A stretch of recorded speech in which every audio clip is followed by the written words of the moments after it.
hot dog rolls or sausage rolls. Hot dog rolls. So, ingredients natin, hot dog, sliced bread, the normal sliced bread, at saka bread powder, egg. And we put on the powder bread the black pepper powder, the parsley, and salt for to taste. Yan.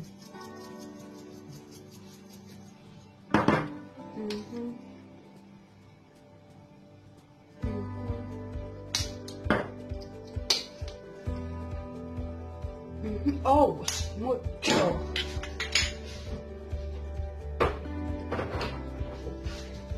Yan, and we will combine this. First, we will cover the bread, the hot dog with the bread, like that.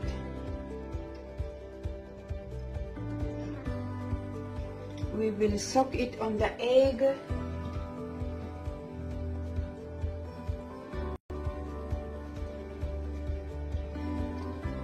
And then we will cover it with the powdered bread.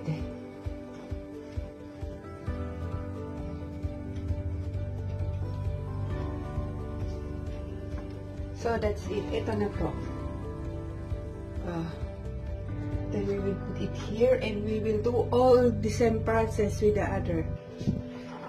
So this is it, guys. This is one. So now we will soak it. We will deep fry it on the pan. Yan.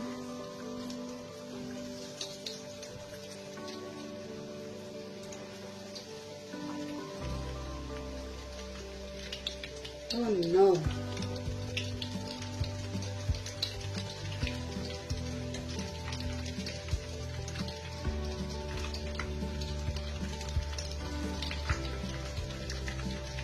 I will put all because I'm in a hurry. Yeah.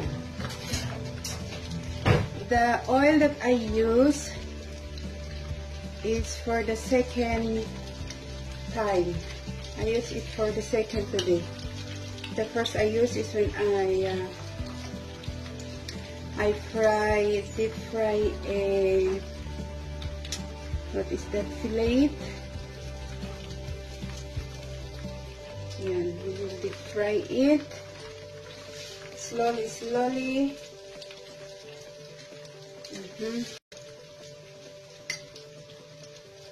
So yan, we will turn it on the other side for it to cook nicely.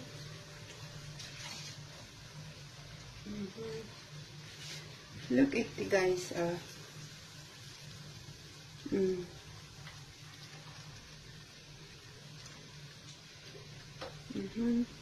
So yan, it is already cooked, finished.